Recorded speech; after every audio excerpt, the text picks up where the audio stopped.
అన్ని చోట్ల పోటీనే. అయ్యా, ఈ 21వ శతాబ్దం పెద్ద పోటీ ప్రపంచం. ప్రతినిత్యం మనం ఎవరితోనో ఒకరితో పోటీ పడుతూనే ఉండాలి.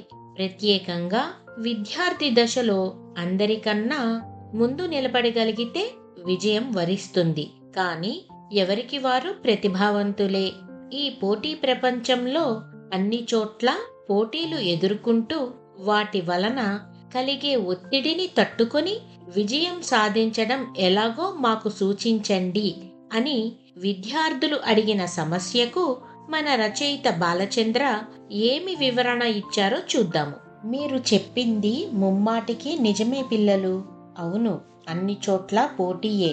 పోటీ ఉంటేనే కదా నవ్యత, నాణ్యత, నైపుణ్యం ఇవన్నీ కూడా ప్రపంచానికి పరిచయం అవుతాయి. అదే లేకపోతే ఇక జీవితంలో మజా ఏముంటుంది? స్పర్ధయ వర్ధతే విద్య. ఒక్క విద్య విషయంలో మాత్రమే స్పర్ధ ఉండాలి.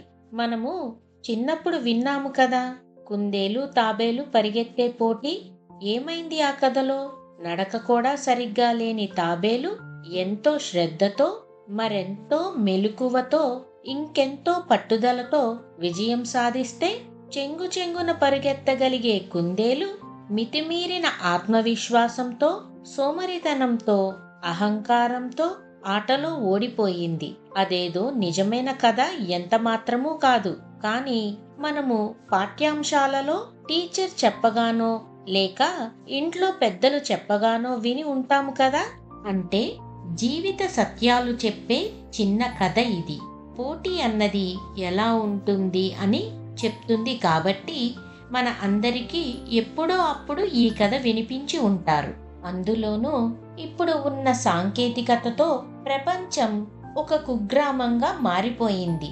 కాబట్టి దేశానికి రాష్ట్రానికి ఇంటికి పోటీ. ఇంకా చెప్పాలంటే వ్యక్తికి పోటీ. కానీ నిజానికి మీరు గ్రహించవలసినది ఏమిటంటే, మీరు పోటీ పడవలసినది వేరే వ్యక్తితో లేక వేరే సంస్థతో కాదు, మీతో మీరు మాత్రమే పోటీ పడాలి. ఇది నిజం. మీరు పోటీ పడవలసినది మీకున్న సవాళ్లతో మాత్రమే, మిమ్మల్ని పట్టి వెనక్కి లాగుతున్న దుర్లక్షణాలతోనే. ప్రతిరోజు మిమ్మల్ని మీరు తీర్చిదిద్దుకుంటూ మరింత మెరుగుపరుచుకుంటూ ముందుకు సాగాలి. మీకు తెలియనిది లేక రానిది ఏదైనా ఉంటే అదే సరిచేసుకోవాలి అని గుర్తించండి. ఉదయాస్తమానం మన దృష్టి అంతా పక్కవాడి మీద ఉంటుంది తప్ప మహాద్భుతాలు అలవోకగా సాధించగల మీ మీద ఉండదు.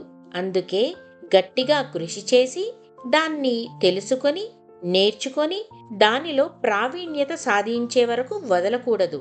నిన్నటి కన్నా ఈరోజు మిమ్మల్ని మీరు బాగుపరుచుకోవాలి. అది 1% అయినా పర్వాలేదు. అలా చేయడం వలన కొన్ని రోజులకి మీరు ఒక కొత్త వ్యక్తిగా ఏమైనా సాధించగల సామర్థ్యంతో ముందుకు వెళ్ళవచ్చు. అప్పుడు మీ పక్కవాడు లేక వెనకవాడు ఏమి చేసినా, వాడి ప్రతిభ ఎంత గొప్పదైనా మీకు వారి పోటీ ద్వారా వచ్చే భయము ఉండదు.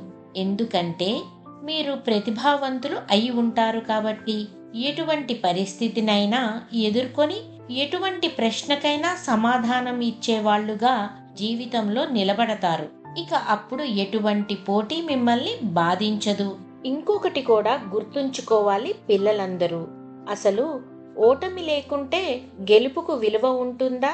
ఓటమి లేకుంటే గెలవాలన్న కసి, తపన ఎక్కడి నుండి వస్తాయి? నన్ను అడిగితే మన అందరి జీవితాలలో పోటీ ఉండాలి, ఓటమి ఉండాలి, గెలుపు ఉండాలి.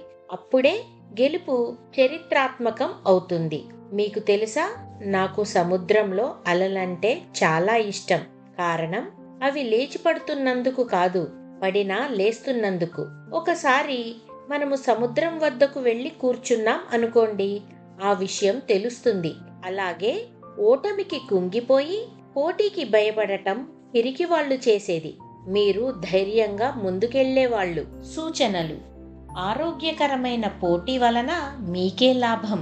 పోటీని ఎప్పుడూ స్వాగతించటం నేర్చుకోండి.